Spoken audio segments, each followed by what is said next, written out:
मी आलोय मुळामध्ये आपल्याशी संवाद साधण्यासाठी. संवाद यासाठी म्हणतो की 2005 साली ज्यावेळेस मे महिन्यामध्ये यूपीएससी सिव्हिल सर्व्हिसेसचा फायनल रिझल्ट लागला होता. मला तो दिवस अजूनही आठवतो. 11 मे 2005 या दिवशी तो निकाल लागला होता. आणि त्यावेळेस मी यशोदामध्ये महाराष्ट्र लोकसेवा आयोगामार्फत निवडणूक झाली होती. Maharashtra finance and account service group B याचं ट्रेनिंग घेत होतो. आणि त्या दिवशी निकाल लागल्यानंतर भारतात विसावा आल्यानंतर सर्वसाधारणपणे 4च्या आसपास मला तो निकाल कळला. आणि 3:59 बरोबर असलेले क्लास 1 अधिकारी, मी क्लास 2 होतो. अगोदर तुकाराम म्हणून हाक मारायचे आणि 4 वाजता सर म्हणून हाक मारायला लागले.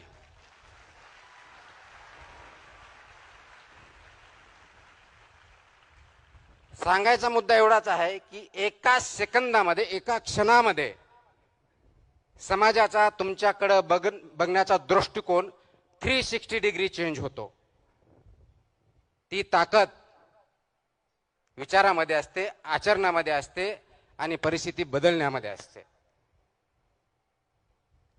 परंतु आपल्याला यश आलं, एखादं पद प्राप्त झालं, एखादी रँकिंग आली म्हणजे आपण कशाही परिस्थितीत धुरळून जायचं नसतं.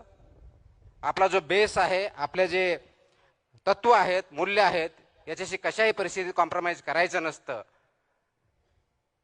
आणि तोच धागा धरून महाराष्ट्रामधल्या अनेक जिल्ह्यामध्ये मी फक्त आणि फक्त त्यावेळेस आपल्यासारख्या तरुणांशी, जे पालक आहेत त्यांच्याशी संवाद साधण्यासाठी वेगवेगळ्या ठिकाणी गेलो. कारण माझी जॉईनिंग मसुरी इथल्या अकॅडमीमध्ये, नॅशनल अकॅडमी ऑफ ॲडमिनिस्ट्रेशन ज्याला आपण म्हणतो, ज्या ठिकाणी आमचं ट्रेनिंग होतं, ऑल इंडिया सर्व्हिस आणि सेंट्रल सर्व्हिसेसचं फाउंडेशन कोर्स होतं, ते ऑगस्टमध्ये जॉईन व्हायचं होतं. त्याच्यामुळे मे ते ऑगस्टच्या दरम्यानचा जो कार्यकाळ होता, त्या कार्यकाळामध्ये महाराष्ट्रातल्या जवळजवळ 15 जिल्ह्यामध्ये मी अनेक कार्यक्रमामध्ये सहभागी होऊन संवाद साधण्याचा प्रयत्न केला. आणि त्याचाच एक भाग म्हणून अमरावतीला त्या काळात मी आलो होतो. त्यावेळेसही अमरावतीमधल्या कोणत्या तरी एका हॉलमध्ये आमचं इंटरॅक्शन झालं.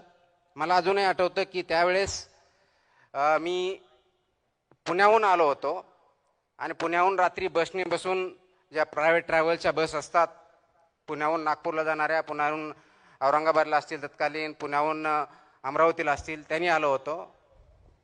आणि त्या ज्या ठिकाणी बस स्टँडच्या आसपास तिथं उतरल्यानंतर जे आयोजक होते त्यांच्याकडे त्यांच्या स्कूटरवरती मी गेलेलो होतो. आणि त्यानंतर कार्यक्रम झाला. मला काही वर्षापूर्वी बातम्या आल्या, काही लोकांचे फोन आले की अमरावतीमधली एक विद्यार्थी त्यावेळेस माझं भाषण ऐकण्यासाठी आली होती. तिने काही भाषण ऐकलं होतं, 4थी 5वी काहीतरी वर्गात होती. आणि तिने त्याच्यातून प्रेरणा घेऊन यूपीएससी करायचं ठरवलं. आणि गेल्या 2-3 वर्षापूर्वी इंडियन रेव्हेन्यू सर्व्हिस याच्यामध्ये त्यांचं सिलेक्शन झालं. ही अत्यंत गोष्ट चांगली आहे. त्याचं क्रेडिट मला जात नाही, त्याचं क्रेडिट त्या विद्यार्थिनीला आणि त्यांच्या पालकांना जातं. आजही आपण 21 वर्षानंतर मला इथं बोलवलं म्हणून मला त्या आठवणी जाग्या झाल्या, म्हणून मी तो त्यावेळेचा क्षण आपल्याबरोबर शेअर केला. परंतु गेल्या 21 वर्षाच्या सेवेमध्ये विचार करत असताना अनेक चढ उतार आले. ते प्रत्येकाच्या जीवनात येतात, कोणत्याही प्रोफेशनमध्ये येतात. विद्यार्थी म्हणून येतात, पालक म्हणून येतात, नोकरदार वर्गाला येतात, उद्योजकांना येतात, शास्त्रज्ञांना येतात, राजकीय व्यक्तींनाही येतात. परंतु चढ उतारावरती झाल्यानंतर चढ आला की थांबायचं आणि उतार आला की घसरत जायचं. जर ही परिस्थिती आपण ठेवली तर परिस्थितीशी आपण झुंज देऊ शकत नाही आणि पुढे जाऊ शकत नाही.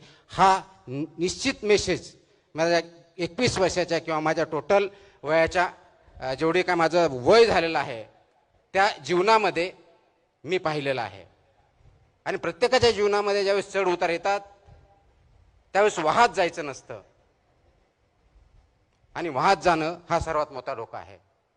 आज आपण 21व्या शतकावर ज्यावेळेस बोलतो चौथ्या क्रांतीची नांदी आपण ज्याला बोलतो, आर्टिफिशियल इंटेलिजन्स, मशीन लर्निंग, या युगामध्ये नोकऱ्यावरती खूप मोठ्या प्रमाणात गदा आलेली आहे असं आपण म्हणतो. विचार करा, 18व्या शतकात सुद्धा पहिली इंडस्ट्रियल रेव्होल्यूशन आली, त्यावेळेस सुद्धा हाच प्रश्न होता की नोकऱ्या जातील, लेबरचं काय होणार. नंतर दुसरी इंडस्ट्री आली, त्यावेळेसही सांगितलं की आता ऑटोमेशन होईल, आता पूर्णपणे शेती उद्ध्वस्त होईल. तिसरी इंडस्ट्रियल रेव्होल्यूशन कम्प्युटरची आली, त्यावेळेस सांगितलं गेलं की आता माणसाची गरजच राहिली नाही. आणि आता चौथी इंडस्ट्रियल रेव्होल्यूशन आली, त्यावेळेस आपण म्हणतो की आता माणसाच्या बुद्धिमत्तेपेक्षाही मशीनची बुद्धिमत्ता पुढे गेली असल्यामुळं माणसाचं एक्झिस्टन्स राहील की नाही हाही प्रश्न आपण सध्या विचार करतोय, भेडसावतोय. कदाचित कम्प्युटर्स, IT, AI याच्यामुळे बुद्धिमत्ता वाढली असेल. प्रश्न बुद्धिमत्तेचा नाही आहे. आज सर्वांना पडणारा प्रश्न आहे तो बुद्धिमत्तेपेक्षाही आपल्यामध्ये विवेक आहे का याचा. ज्ञान आहे का माहिती आहे, आणि माहिती आणि ज्ञान जर असेल तर विवेक आपल्याकडे आहे का. कारण माहिती तर आज आपल्या सगळ्याच्या मोबाईल फोनवरती आहे. आपल्याला जर आठवत असेल, आमच्या लहानपणी असतील, आमच्या अगोदरच्या पिढ्या असतील, त्यावेळेस बघितलं, ज्ञान घेण्यासाठी, माहिती घेण्यासाठी ग्रंथालयामध्ये जायचं, तिथं पुस्तक वाचायचे, शिक्षकाबरोबर चर्चा करायची. एखाद्या गोष्टीचा रेफरन्स किंवा अभ्यास करायचा असेल तर कोणतं पुस्तक वाचायचे हे शिक्षकांना किंवा जे शिकलेले आहेत त्यांना विचारायचं. मग ते पुस्तक अवेलेबल आहे की नाही ते बघायचं, लायब्ररीत जायचं, ते शोधायचं, त्याच्यातला पर्टिक्युलर तो टॉपिक त्याच्यावरती वाचायचं आणि त्याच्यानंतर माहिती घ्यायची. हा प्रवास असायचा. एवढे कष्ट फक्त माहिती घेण्यासाठी असायचे. गावागावात न्यूजपेपर नव्हते, लायब्ररीज नव्हत्या. शाळेमध्ये जे शिक्षक सांगतील किंवा आपले जे पाठ्यपुस्तक असतील याच्यापुढे आपल्याला अभ्यासाचं वेगळं काही वातावरण नव्हतं. आज जगातली सर्व माहिती, फक्त जगातलीच नाही, अनेक शतकानुशतके याची माहिती किंवा पुढं काय होईल याची शक्यता हे आपल्या सर्वांच्या खिशामध्ये असतं, स्मार्टफोन. आणि एवढी माहिती आपल्या खिशामध्ये असतानाही आपल्याला अनेक प्रश्नांना तोंड द्यावं लागतं. तर ते का? माहितीसाठी नाही, माहिती तर भरपूर आहे.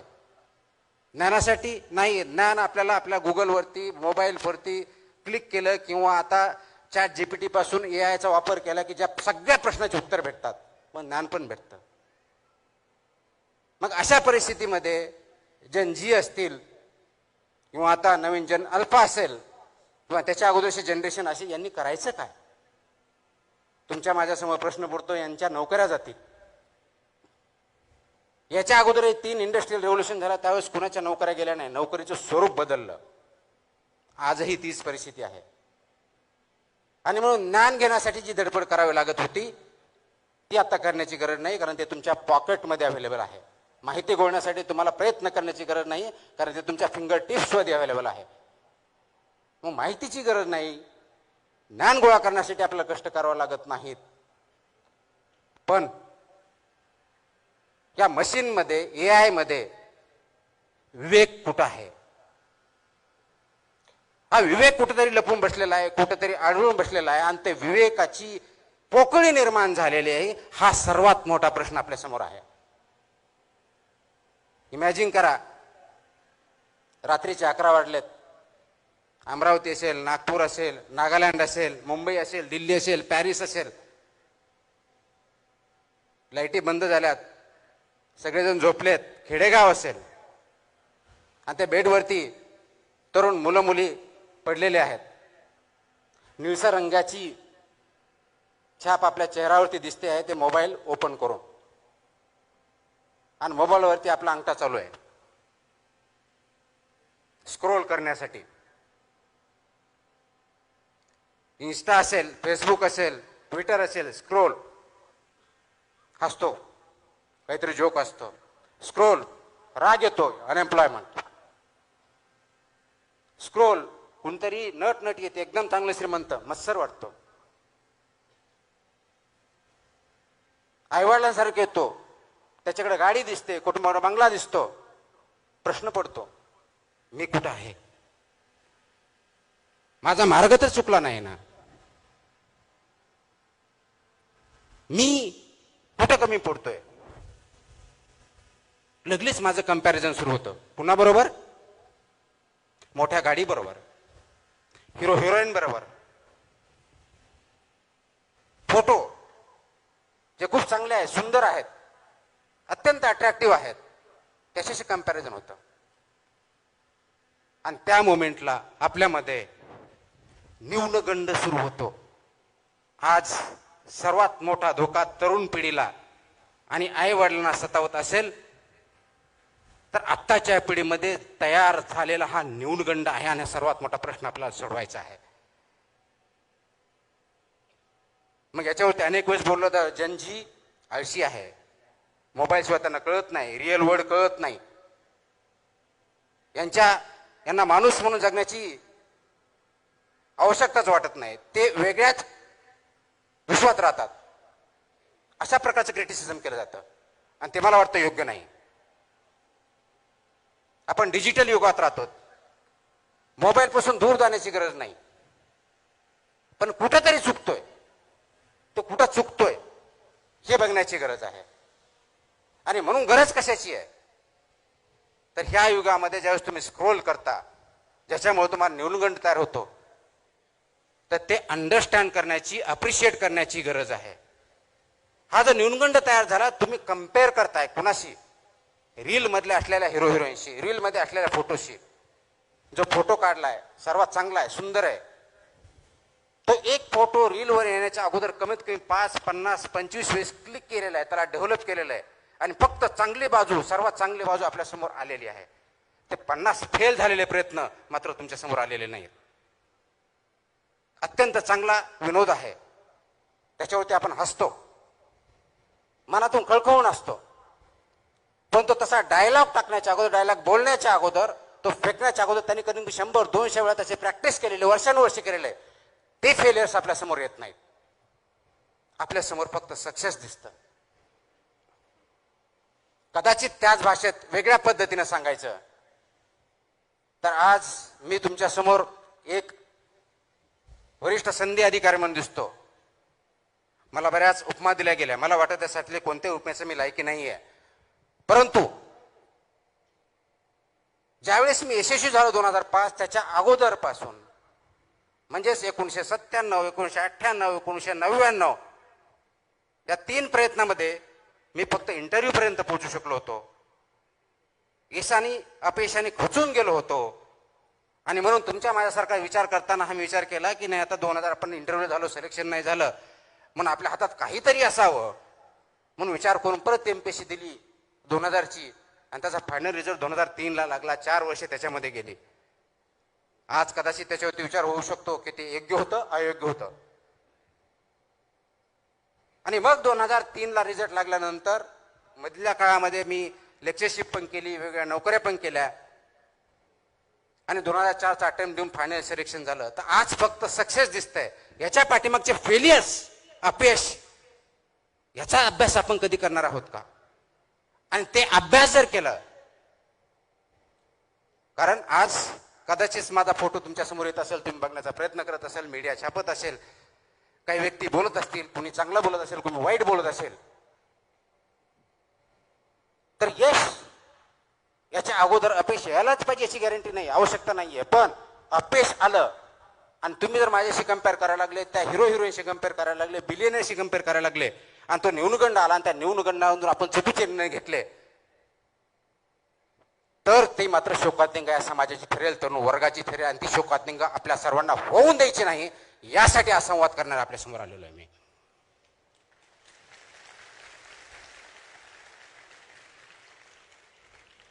आता ही शोकांतिका का होऊ द्यायची नाही? कारण जगामध्ये जर बघितलं तर जनजी ज्याला म्हणतो आपण, सर्वसाधारणपणे 1997 ते 2012 ह्या काळात जन्माला आलेले हे सर्वजण अत्यंत तरुणाईत आहेत. जगामधला सर्वात जास्त तरुण पिढी भारतामध्ये आहे. आणि जगातली सर्वात मोठी संपत्ती आता कोणती असेल ते तरुण, आणि तेही असे तरुण ज्यांच्याकडे जिद्द आहे, ज्यांच्याकडे ज्ञान आहे, अपार कष्ट करण्याची तयारी आहे. असे तरुण आपल्याकडे असताना तरी त्यांच्यामध्ये नैराश्य, न्यूनगंड ही धोक्याची घंटा आहे. आणि धोक्याच्या घंटेला सर्व स्तरावरून आपल्याला काम करावं लागणार आहे. ते सामाजिक स्तरावरती करावं लागणार आहे, कौटुंबिक स्तरावरती करावं लागणार आहे, राज्य स्तरावरती, देश पातळीवरती करावं लागणार आहे. तुम्हा आम्हाला सर्वांना मिळून करावं लागणार आहे. आणि ते कोणतं काम असणार आहे काढून टाकतो मी.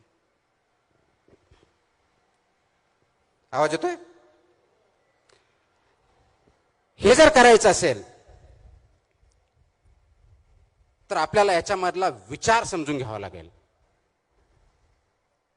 ही जी नवीन पिढी आहे याला जुन्या रूढी परंपरा मान्य नाहीत.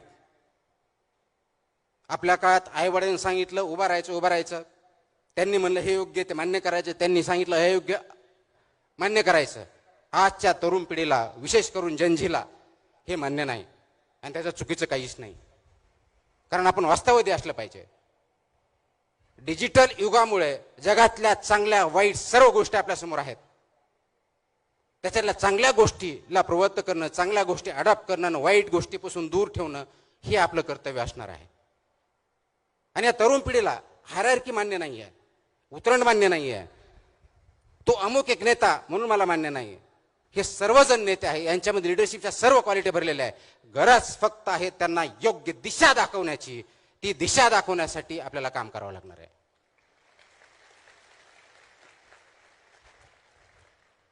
आणि म्हणून आज जी दशा आपण बघतोय, दशातून दिशाकडे कसं जायचं, आणि ही जर दिशा आपण दाखवू शकलो तर जगाला आपण दिशा दाखवून जगामध्ये आपली सार्वभौम सत्तेसारखं जगातला सर्वात पॉवरफुल राष्ट्र बनवायला जास्त वेळ लागणार नाहीये.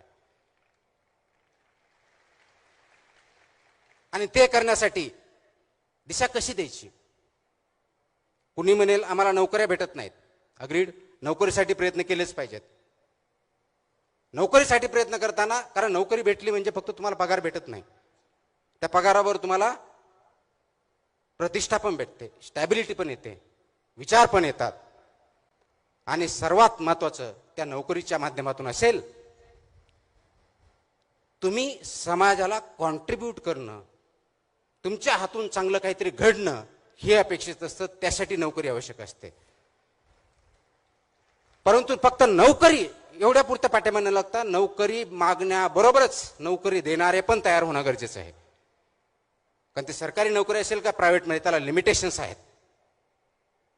म्हणून उद्योजक पण बनवावे लागतील. पण सर्वजण उद्योजक बनू शकत नाहीत. काही जणांना शास्त्रज्ञ पण बनावं लागेल, काहींना शिक्षक बनावं लागेल, डॉक्टर बनावं लागेल, इंजिनियर्स बनावं लागेल. वेगवेगळ्या क्षेत्रामध्ये संधी आहेत. परंतु सर्वात महत्वाची जी गोष्ट आहे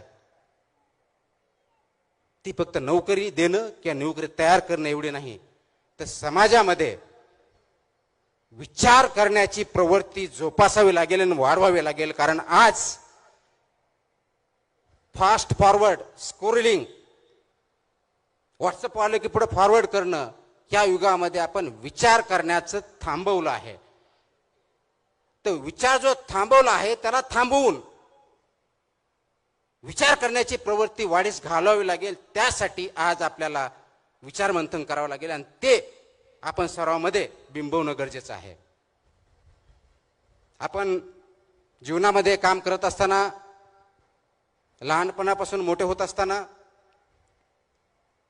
आई वडिलांबरोबर इंटरॅक्शन करतो, समाजामध्ये वावरतो, मित्रांबरोबर चर्चा करतो. दिवसभरातले 24 तास जे असतात ते कोणत्या ना कोणत्या कार्यामध्ये आपण मग्न असतो. ते काम असतं की नसतं भाग वेगळा, मग्न असतो. एक स्टडी आहे, त्या स्टडीमध्ये सांगितलं की इंडियामधला तरुण सर्वसाधारणपणे दिवसातले 7 ते 9 तास हा स्क्रीनवरती घालतो.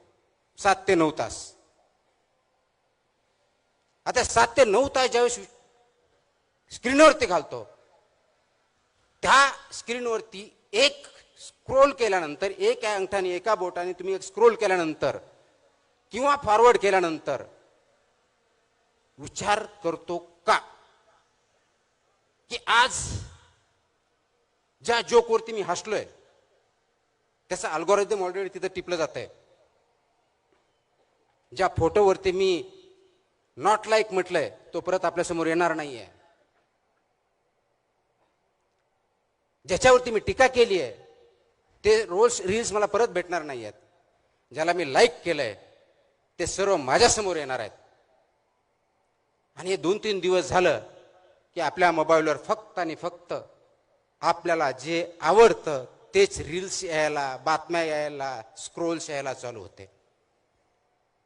आणि मग आपण स्वमग्न होतो त्याच्यामध्ये.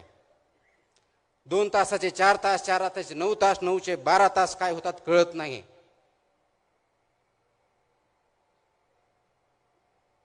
मोबाईल तुम्ही वापरत आहात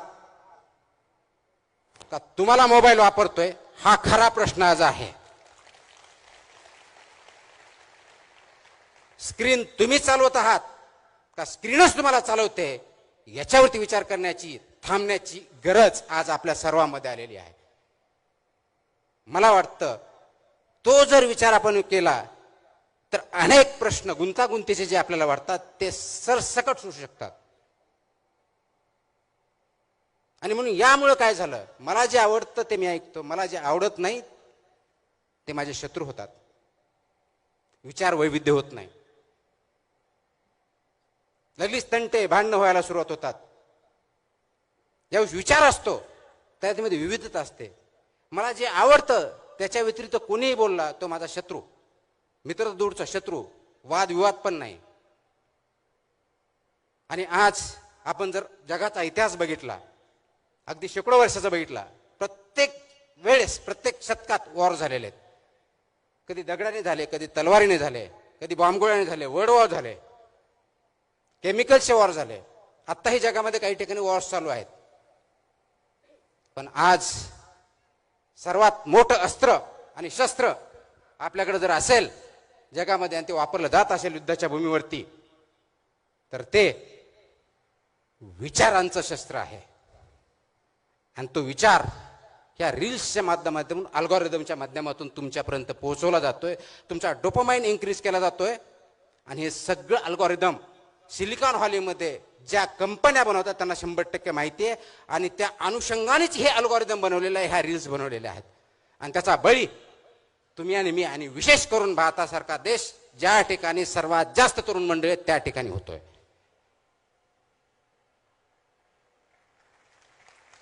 आपण गुलामगिरीच्या बद्दल बोलतो, मला स्वातंत्र्य आहे म्हणतो. स्वातंत्र्यामध्ये आपण आहोत, यस. ब्रिटिशांकडून स्वातंत्र्य भेटलं, गुलामगिरीतून स्वातंत्र्य भेटलं. पण तुमचे विचारच जर तुमचे नसतील तर तुम्ही मुक्त आहात का? का एका गुलामगिरीतून जाऊन, फिजिकल कष्टाच्या गुलामगिरीतून जाऊन विचारांच्या गुलामगिरीत तुम्ही आणि मी गुरफटले गेलोत का? याच्यावरती विचार करणं आणि कार्य करण्याची वेळ आलेली आहे. आणि ती आपण स्वतःहून ओढून घेतलेली आहे. त्यावरतीच आपल्याला सर्वांना काम करायचंय, जागं व्हायचंय, जागं करायचंय. आणि म्हणून अल्गोरिदम जे आपल्याला आवडतं तेवढंच न बघता, फक्त माहिती न घेता, फक्त नॉलेज न घेता, इथंच विवेक जागा करायचा आहे, इथंच विवेकवादी विचार करायचा आहे, इथं थोडं थांबायचंय, पॉज घ्यायचा आहे. मी अनेक वेळेस बोलतो, पॉज घ्या. जो प्रवाह चाललाय, रील्स असेल, आपण जीवन चालत असू, घरामध्ये वागत असू, आणि सो कॉल्ड आपण वादविवाद करूचो, वाद होतच नाहीत, खूप मोठ्या प्रमाणात भांडणच होतात. विचारांची देवाणघेवाण होत नाही, फक्त देवाण होते. आपण ऐकतच नाही, फक्त आवाज करतो. ऐकण्याची सवय नाही राहिलेली. का? मला तेच बघायचे, तेच ऐकायचे, तेच करायचे जे मला आवडतं.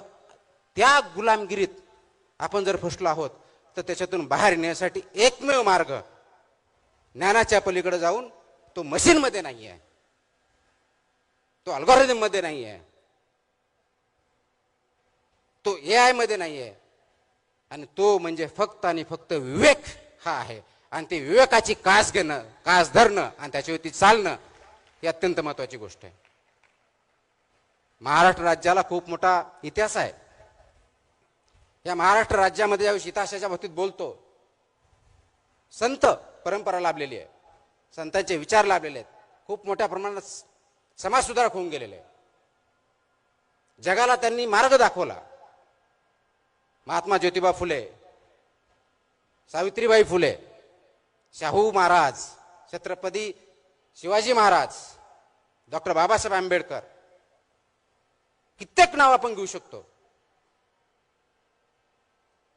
त्यांनी समाजामधल्या वेगवेगळ्या प्रतिष्ठा, चुकीच्या गोष्टी याच्या विरुद्ध काम केलं, विचार मांडले, त्याच्यासाठी शक्य अशक्य प्राय सगळ्या गोष्टी सहन केल्या आणि आज आपण त्यांच्यामुळे पुढे आहोत.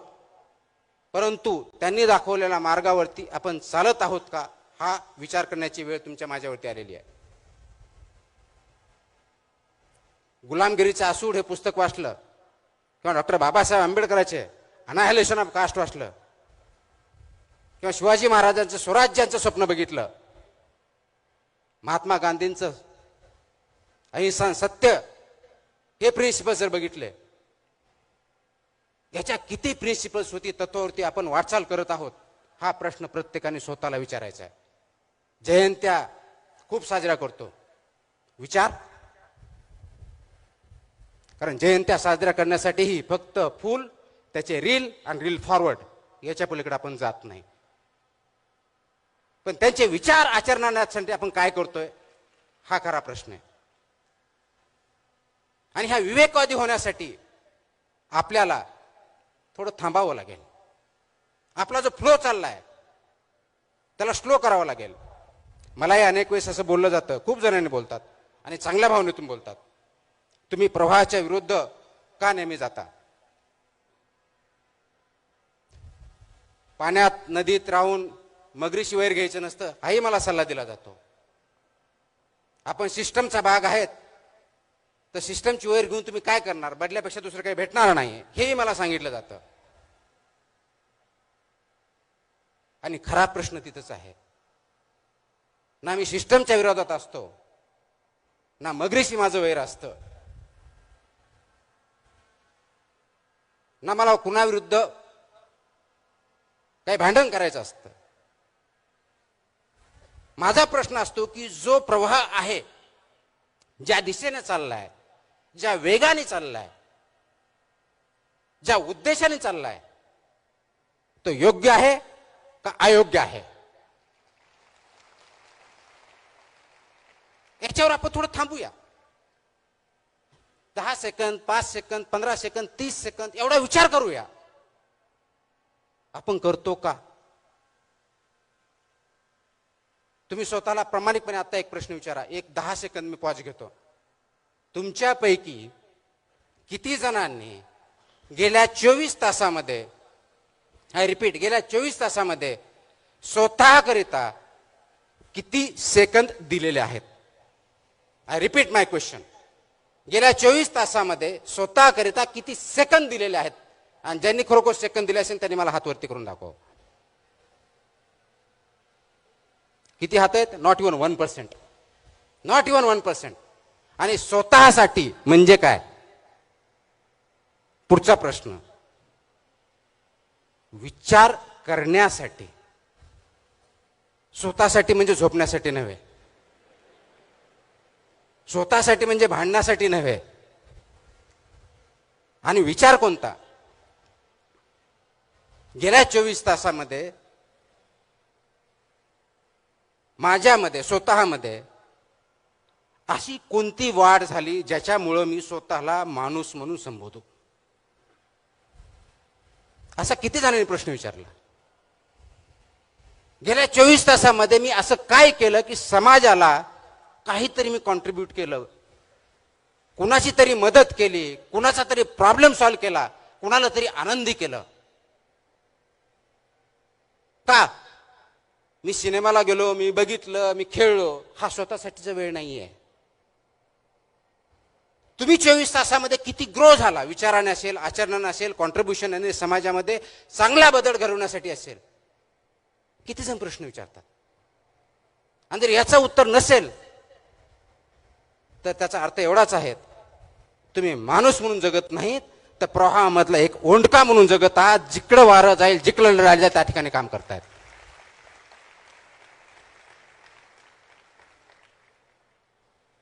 आता निर्णय तुम्हाला घ्यायचा आहे, तुम्हाला ओंडका म्हणून जगायचं आहे का त्या प्रवाहामधला मासा जिवंत आहे, अगदी प्रवाहाच्या विरुद्ध उड्या मारून हवेत तिथं हवा तसा जगू शकतो त्या माशाप्रमाणे जगायचा. हा निर्णय प्रत्येकाने स्वतःच्या बाबतीतला घ्यायचा आहे. ओंडक्याला अस्तित्व नाहीये. लाट आली तिकडे जाईल, मोठी लाट आली तर नदीच्या बाहेर पडेल, संपला. माशाला अस्तित्व आहे, तो जिवंत आहे म्हणून तो उड्या मारतो. ज्या ठिकाणी जायचे त्या ठिकाणी जातो, ज्या ठिकाणी अन्न खायचे त्या ठिकाणी खातो. पण हे करत असताना नदी पोल्युशन करत नाही, प्रदूषित करत नाही, एन्व्हायरमेंटचा प्रोटेक्ट करतो, डायव्हर्सिटी बघतो. आपण करतोय? खूप मोठा प्रश्न आहे. मग तुमच्यामध्ये असा प्रश्न विचारेल की तुम्ही नवीन पिढीवरती टीका करताय. मी बिलकुल टीका करत नाही. रादर नवीन पिढी जी आहे ती अत्यंत हुशार आहे, कष्टाळू आहे, इनोव्हेटिव्ह आहे, नाविन्यपूर्णता त्याच्यात आहे. म्हणजे हे सगळं असतानाही हे प्रॉब्लेम का, हा प्रश्न मला पडतो, शासनालाही पडतो, समाजालाही पडतो, आई वडिलांनाही पडतो. आणि हे सगळं असल्यामुळे आणि याच्यावरती मात करण्यासाठी आपल्याला जी गरज आहे ती दिशा दाखवण्याची, ती दिशा कशी दाखवणार हा आपल्या समोरचा प्रश्न आहे. नोकरीसाठी काम करायचं नाही आहे, सिस्टम तयार करायच्यात. समाजामधल्या सिस्टम असतील, कुटुंबाच्या सिस्टम असतील, राजकारणातल्या सिस्टम असतील, प्रशासनातल्या असतील. कारण नव्या पिढीमध्ये स्पीड खूप आहे, अत्यंत स्पीड आहे, एनर्जी आहे. तेवढी स्पीड कदाचित तुमच्या माझ्यात नाही आहे. मग ही जी स्पीड आहे, परंतु दिशा आहे का, तुम्ही योग्य दिशेनं चाललायत का, याच्यावरती विचार करण्याची गरज आहे.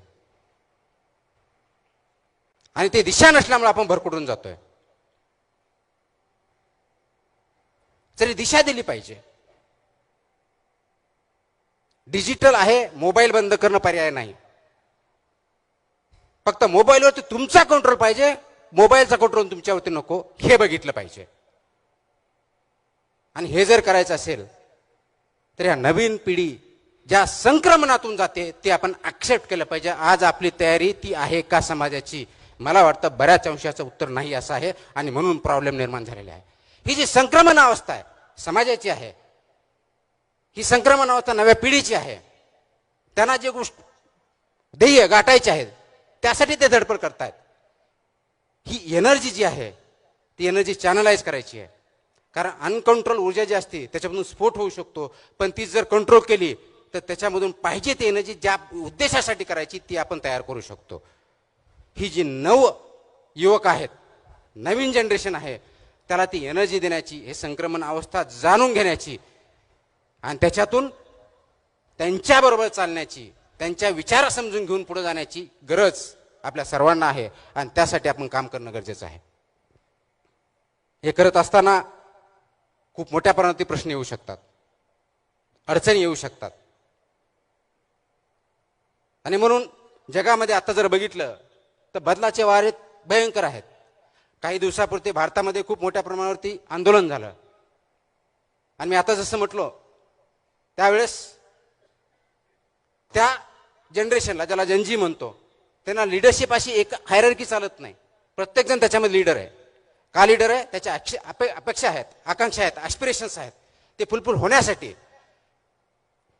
ज्यांना आपण आळशी म्हणतो, ज्यांना आपण क्वेश्चन करतो की आळशी आहे म्हणून, ती जनरेशन सर्वात जास्त क्लायमेट चेंजवर बोलते. ती जनरेशन सर्वात जास्त टेक्नॉलॉजीवर बोलते, टेक्नॉलॉजीवरती काम करते. ती जनरेशन मेंटल इलनेस बंद ओपनली बोलते. म्हणजे माझ्या अगोदरच्या काळात किंवा माझ्या अगोदरच्या पिढ्यामध्ये जर बघितलं, मेंटल इलनेस बघितलं तर वेडा म्हणायचे.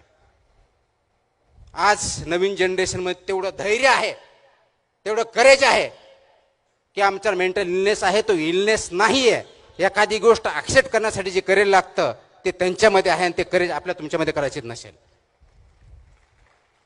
त्या धैर्याला तुमची साथ देणार आहात की नाही हा महत्वाचा मुद्दा आहे. आणि मग जगामध्ये सर्वात मोठे जे प्रॉब्लेम आहेत, टेररिझम असेल, विचार वेगळ्या पद्धती असतील, क्लायमेट चेंज असेल, डिजिटल रेव्होल्युशन असेल, हे ऍक्सेप्ट करून ही जी एनर्जी आहे ती चॅनलाइज करायची आहे. आणि ती करण्यासाठी आपल्याला आज तुम्हा सर्वांना, नवीन जनरेशनला सुद्धा यशाची डेफिनेशन काय आहे याच्यावरती विचार करण्याची गरज आलेली आहे. आपण यश कशामध्ये मोजतो? यश कशामध्ये मोजतो? मोठं घर, भला मोठा पगार, मोठी गाडी, मोठे मोठे स्वप्न, कदाचित छोटे छोटे पॅरामीटर्स आहेत तुमच्या यशाचे. त्याला यशस्वी होणं म्हणत नाही. ते जर असतं तर मग सर्वच जगामधले जे श्रीमंत लोक आहेत ते यशस्वी झाले असते. आज खरोखरच ते श्रीमंत लोक यशस्वी आहेत का हा प्रश्न तुम्ही आणि मी विचारला पाहिजे. पैशाने यश मोजता येत नाही. पैसे ही गरज आहे, पण पैसे म्हणजे यश नाही. आणि तुम्ही विचार करा, एक वेळेस नोकरी लागली, पगार भेटायला लागला, घर व्यवस्थित चालायला लागलं आणि तेच रुटीन चालू झाल्यानंतर काही दिवसांत तुम्हीच म्हणणार आहे मला माझ्या जीवनामध्ये काही चॅलेंजिंग असं वाटतच नाही आहे, रुटीन झालेलं आहे. एखादा शिक्षक आहे, मी दररोज शिकवतो पण मला काही इंटरेस्टच नाही. याचा अर्थ शिक्षकाचे जे गुण आहेत त्यांच्यातून निघून गेलेले आहेत. ती नोकरी म्हणून आपण काम करतोय. अधिकारी आहे, रुटीन म्हणून जॉब करतोय, 10 ते 6 फाईल आली, फाईल केली, त्याची भूमिका बजावत नाहीये. आई वडील ज्यावेळेस मुलाबरोबर बोलत नाहीत, खेळत नाहीत, इंटरॅक्शन करत नाहीत, चर्चा करत नाहीत, त्यावेळेस फक्त त्रयस्थ म्हणून मुलाकडे बघितलं तर आई वडिलांचा रोल किंवा भूमिका आपण पार पाडत नाही. याला तुम्ही यश म्हणणार आहात का? समाजामधल्या वेगवेगळ्या क्षेत्रामध्ये काम करणाऱ्या, स्तरावर असणाऱ्या लोकांच्या जीवनामध्ये पॉझिटिव्ह बदल घडवून त्यांना काहीतरी आनंद देण्यामध्ये आणि कॉन्ट्रीब्युशन करण्यामध्ये यश आहे हा प्रश्न तुम्हाला आम्हाला पडला पाहिजे. आज गरज त्याची जास्त आहे. आपण म्हणतो हे जनरेशन सध्या खूप कनेक्टेड आहे, इंटरनेटमुळे, डिजिटल युगामुळे कनेक्टेड, सर्वात कनेक्टेड, सर्वात इन्फॉर्मेटिव्ह. एका बाजूला सर्वात कनेक्टेड जनरेशन असलेलं सर्वात लोनली जनरेशन तेच आहे. बाहेरून त्यांच्या चेहऱ्यावरचं हसू दिसतंय, व्हॉट्सअप फॉरवर्ड स्माइली दिसत आहेत, त्यांच्या आतून जी घुसमट चालली ती कधी बघणार आहोत? त्याला कधी वाचा फोडणार आहोत का? आणि ते फोडलेल्या वाचाला आपण ऐकणार आहोत का? हा आज पॅरेंट्सने आणि समाजाने स्वतःला विचारायचा प्रश्न आहे. ते घुसमट बाहेर आली पाहिजे, ते अंडरस्टँड केलं पाहिजे. आणि म्हणून तो जे ट्रान्झिशन आहे, ती संक्रमण अवस्था जी आहे ती अंडरस्टँड करून त्याच्या पुढे गेलं पाहिजे. ते करण्यासाठी विवेकवादी विचार, विवेक, तुमचं आचरण आणि त्याच्यावरती धैर्यानं चालण्याची सर्वांची साथ या दृष्टिकोनात आपल्या पावलं उचलावं लागणार आहेत. हे करत असताना कदाचित कष्ट खूप करावे लागतील. माझ्यावरती जे पुस्तक लिहिलं गेलं त्याच्यावरती थोडक्या ते पुस्तकाची जी रील दाखवली किंवा जो व्हिडिओ दाखवला, कदाचित त्याच्यातून खूप काय त्या रील म्हणून जाणवणार नाही. परंतु जर पुस्तक वाचलं, ऑथर इथं आहेत शफी पठाण, त्यांनी खूप छान पुस्तक लिहिलंय, तर त्याच्यामधून कष्ट काय अर्थात हे बघितलं तर ते आपल्याला कळेल की आपल्या बऱ्याच वेळेस असं वाटतं की मला खूप कष्ट आहेत, मला खूप त्रास आहे, मला कोणतीही संधी नाही आहे आणि ते संधी नसल्यामुळं मी खूप मोठ्या प्रमाणावरती काम करू शकत नाही. संविधानानं आपल्याला संधी दिलेली आहेत. डॉक्टर बाबासाहेब आंबेडकरांनी जे संविधान लिहिलं त्याच्यावरती समता, बंधुता, न्याय, लिबर्टी, इक्वॅलिटी, जस्टिस, फ्रॅटर्निटी हे जे प्रिन्सिपल्स चाललेत फक्त तेवढ्यापुरते मर्यादित नाही, समाजामध्ये वागवण्यापुरते आहेत. ती तुम्हाला संधी दिलेली आहे, तर ती संधी आपण घेणार आहोत का फक्त कॉन्स्टिट्यूशनच्या पेपरवरती ठेवणार आहोत हा प्रश्न तुम्ही आणि मला विचारायचा आहे. आजकाल मी वाचत असताना खूप नैराश्य आपल्यामध्ये आहे, खूप पोकळी तयार झालेली आहे आणि खूप विद्यार्थी आत्महत्येचा विचार करतायत. हाही डेटा समोर येत आहे. हा जो आत्महत्येचा डेटा, विचार येण्याचा जो डेटा आहे, जो प्रमाण आहे, ते वाढण्याचं कारणच ही घुसमट आहे, लोनलीनेस आहे.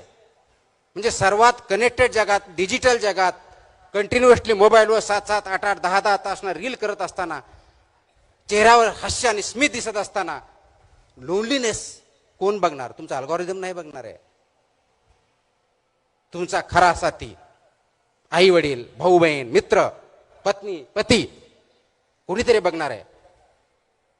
आणि ते करण्यासाठी थोडा विश्राम घ्यावा लागणार आहे, थोडा पॉज घ्यावा लागणार आहे. जो प्रवाह चालू रीलचा, फॉरवर्डचा, तो क्वेश्चन करावा लागणार आहे. Let's stop, let's take a break. आणि तो ब्रेक घेतला, सिंहावलोकन केलं. अरे माझ्या जीवनामध्ये, माझ्या 20 वर्षाच्या काळामध्ये, 25 वर्षाच्या काळामध्ये, 40 वर्षाच्या काळामध्ये मी काय केलं? जन्माला आलो, नोकरी लागली, पद प्रतिष्ठा भेटली. इतिहासामध्ये असे बरेच अधिकारी आले, पदाधिकारी आले, नेते आले. किती जणांची नोंद आहे? सर्वात श्रीमंत माणूस किती नोंदी आहेत? सर्वात मोठा वॉरियर किती नोंदी आहेत? महात्मा गांधी किती श्रीमंत होते? नेल्सन मंडेला किती श्रीमंत होते? डॉक्टर बाबासाहेब आंबेडकर कोणते मोठे बंगले होते? शिवाजी महाराजांनी स्वतःचे असे किती बंगले बांधून त्याच्यात राजवाडे तयार केले होते? त्यांना आपण का विसरत नाही? जगाच्या इतिहासावरती, आपल्या काळजावरती त्यांचं नाव का कोरले गेलेली आहेत? का आपण फक्त बिल गेट्सचं आणि यांचंच नाव घेऊन पुढे जातोय का? कारण ह्या महान व्यक्ती ज्या आहेत, त्यांनी पैशाच्या जोरावर त्यांचं नाव कमवलेलं नाही. नाव कमवण्यासाठी त्यांनी कधी काम केलेलं नाहीये. त्यांनी आपल्या काळजावर ठसा उमटला तो समाजामध्ये दिलेल्या देणगीसाठी आणि समाजाला उच्च प्रतीवर नेण्यासाठी केलेल्या कष्टामुळे आपण केलेला आहे.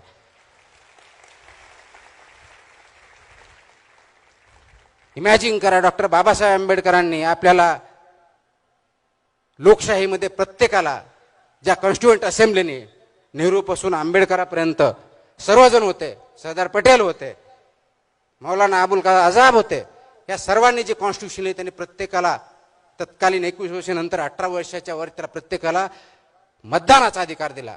तो जर अधिकार नसता तर तुम्हाला आज आपल्याला हवं तसं शासन निवडता आलं असतं का? याचा विचार करा.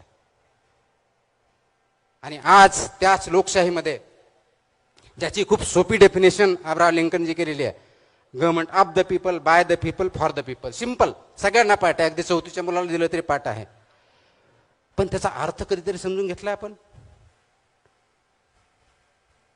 या 3 गोष्टी आहेत: government of the people, by the people, for the people.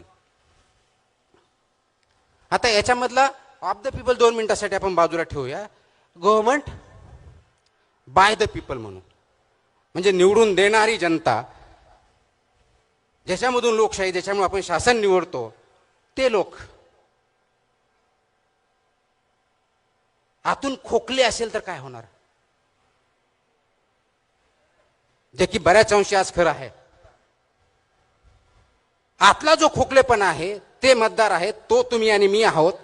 जे हॉलोनोस आहे हे मतदार आहोत आपण. जी डेमोक्रेसीचा राईट, फ्रँचाईज म्हणतो ज्याला, मतदानाचा अधिकार वापरत आहोत. खोकला आहे, आपल्यामध्ये कोणतीही नक्तिमत्ता नाहीये, कोणताही विचार नाही, जिकडं फ्लो चाललाय तिकडं चाललोय ओंडक्या सटका. आणि त्याच्या आधारावरती ही लोकशाही, हे शासन, आपण कोणतंही जे असेल, मी पार्टीबद्दल बोलत नाही, मी लोकशाही आणि शासन या पद्धतीबद्दल बोलतोय. ज्या खोकल्या विचारांनी जर आपण निवड केली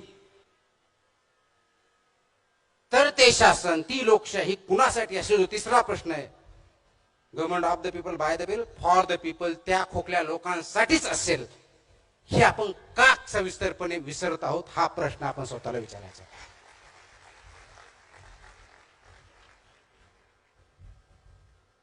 हा दिलेला हक्क आहे आपल्याला.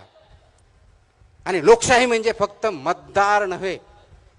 मतदान 5 वर्षातून एकदा करायचंय निवडणुकीमध्ये. लोकशाही त्याच वेळेस टिकते, त्याच वेळेस समृद्ध होते, त्याच वेळेस वाढते ज्या वेळेस त्या लोकशाहीमध्ये फक्त मतदार नसतात तर जागरूक नागरिक असतात. त्यावेळेस ती लोकशाही टिकते वाढते. मग ते जागरूक नागरिक तुम्ही आणि मी आहोत का, याचा विचार आपण करतोय का? का फक्त मतदानाच्या वेळेस 60च्या ऐवजी 80% मतदान झालं म्हणजे आमची लोकशाही प्रगल्भ झाली, ह्या घोषणा देण्यापूर्वच मर्यादित आहे का? हाही प्रश्न तुम्ही आणि मी स्वतःला विचारला पाहिजे. आणि म्हणून स्वातंत्र्य असून चालत नाही, फक्त मानून चालत नाही. आज तुम्हाला मला हा प्रश्न विचारावा लागेल, प्रत्येक गोष्ट जी आपण वाचतोय ती खरी आहे का? कारण अल्गोरिदम विचाराचं प्रदूषण एवढ्या मोठ्या प्रमाणात वाढलेलं आहे आणि प्रत्येक गोष्ट फॉरवर्ड विचारामध्ये algorithm, reels, social media, even पुस्तकं. कारण त्या पद्धतीनं एकच गोष्ट रिपीटेटिव्ह करून सांगितली की खरी वाटते. जो मोठ्याने बोलतो तो आवाज, आणि ह्या आवाजामध्ये दबला जातो तो विचार. हा प्रॉब्लेम झालेला आजचा. आज आवाज वाढला पाहिजे का विचार, हा प्रश्न आपण कोणी विचारत नाही. आवाज मोठा कुणाचा, विचार कुणाचा, हा प्रश्न आपण विचारत नाहीये. आणि म्हणून तो विचार मोठा करायचा जर असेल तर आवाजाला लहान करावं लागेल. ही तयारी आपली स्वतःची, आपल्या स्वतःच्या कुटुंबापासून कम्युनिटीपर्यंत, समाजापर्यंत सर्वांची असेल तर आणि तरच तो समाज आणि ते कुटुंब आणि कम्युनिटी पुढे जाऊ शकते. अन्यथा आपण जी स्वप्न बघतोय ती दूर दूर चलत राहणार आहेत. आपण ते स्वप्न कधीही पादाक्रांत करू शकणार नाही. मग आपण पुढच्या पिढ्यांना काय देणार आहोत? तर पुढच्या पिढ्यांना हा विचार दिला पाहिजे, आवाज नाही. पुढच्या पिढ्यांना ऐकण्याची सवय लावली पाहिजे. त्यासाठी स्वतः आपण ऐकायला शिकलं पाहिजे. अगोदर मला ऐकावं लागेल, त्यांचं म्हणणं काय, त्यांची ट्रान्झिशन काय, इच्छा काय, आकांक्षा काय आहेत, अपेक्षा काय आहेत, त्यांच्या अडचणी काय आहेत, ते ऐका, त्याच्यावरती विचार करा. आणि मग त्यासाठी आवश्यक असलेला सिस्टम तयार करा आणि त्याच्यावरती पादांकरण करण्याचा आपण सर्वांनी प्रयत्न केला पाहिजे. तरुण मित्रमैत्रिणींनो, तो खूप मोठ्या संख्येने आलात. मला माहिती खूप वेळ झालेला आहे.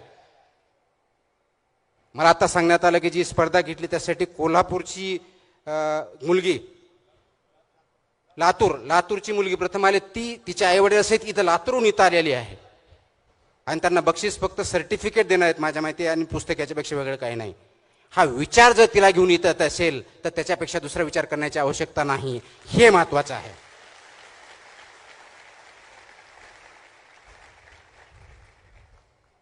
आपण 10 वर्षानंतर, 20 वर्षानंतर, 40 वर्षानंतर, 50 वर्षानंतर काय म्हणून राहणार आहोत? आपण मृत्यू झाल्यानंतर आपली इतिहासात नोंद घेतली जाणार की याचा विचार करू नका. इतिहास फक्त त्यांनाच ओळखतो, त्यांचीच जाणीव ठेवतो, त्यांचीच ओळख ठेवतो, त्यांच्याच खानाखुणा ठेवतो जो समाजाला पुढच्या स्टेजवर घेऊन जाण्याचा प्रयत्न करतो, त्याच्यात यशस्वी होतो. आणि ते महान नेत्यांनी केलेलं आहे.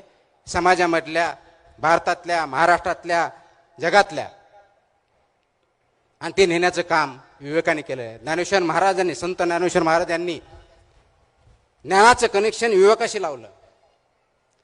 तुकाराम महाराजांनी जे समोर आलं ते मान्य नाही केलं, अनुभव फक्त केले नाही, त्याच्या आधारे बदल करण्याची, त्यांची असलेल्या परिस्थितीला बदलण्याची, समानता आणण्याचा प्रयत्न केला.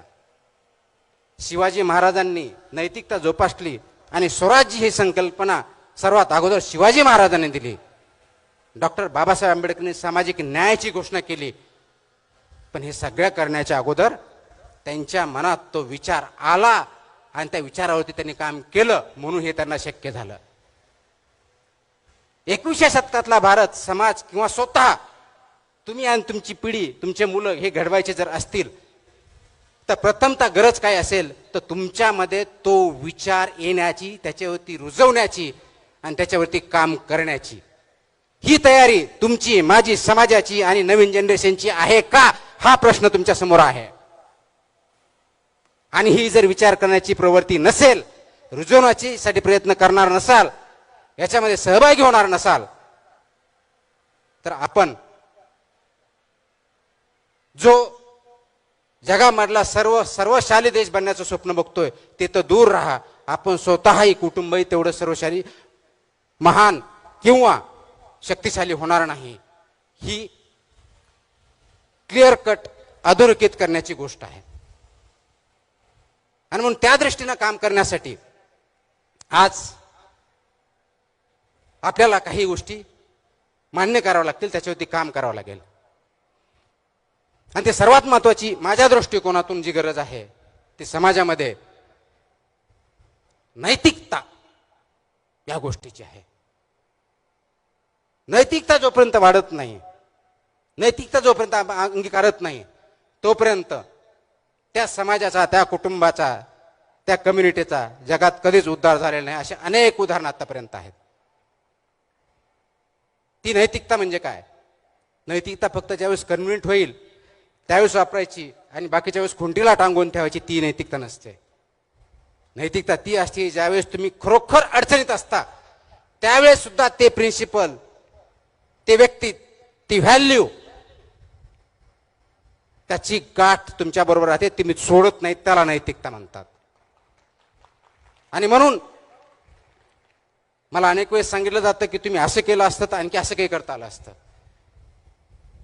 एखादा व्यक्ती आहे, तो शिक्षक आहे, प्राध्यापक आहे, प्रिन्सिपल आहे, त्याच्या कॉलेजमध्ये ऍडमिशन होत आहेत आणि मेरिट नुसार एक्स व्यक्तीचा नंबर लागतोय, परंतु त्याला कोणीतरी पैसे देतोय, कोणतरी संस्था सांगते किंवा कुणातरी फोन येतोय, दबाव येतोय, म्हणून तो वाय व्यक्ती त्या मेरिटपेक्षा खालच्या मुलाला ज्यावेळेस ऍडमिशन देतो त्या मोमेंटला तो प्रिन्सिपल म्हणून काम करत नाही, तो फक्त बाहुलं म्हणून काम करतो. आपल्याला बाहुले नको आहेत, आपल्याला ते प्रिन्सिपल म्हणून काम करण्याची गरज आहे. आणि आपणही व्यक्ती म्हणून, माझा मुलगा आहे हो, ओळखीचा, ते मदत करा, काय फरक पडतोय का बाजूला गेलेला, हेही म्हणण्याचे आपण बंद केलं पाहिजे. कारण याची सुरुवात समाजापासून होते. टाळी कधीही दोन हाताने वाजत असते. आपला हात चांगल्या गोष्टीसाठी पुढे करा, वाईट गोष्टीसाठी नाही. आपलं पाऊल, आपला प्रवाह योग्य आहे की नाही ते विचारा. योग्य असेल तर पाऊल त्या दृष्टीने टाका, अयोग्य असेल तर योग्य दिशा ठरवा, त्याच ठिकाणी योग्य पाऊल उचला. भविष्य तुमचं आणि माझं असेल. एवढंच बोलतो. जय हिंद, जय महाराष्ट्र.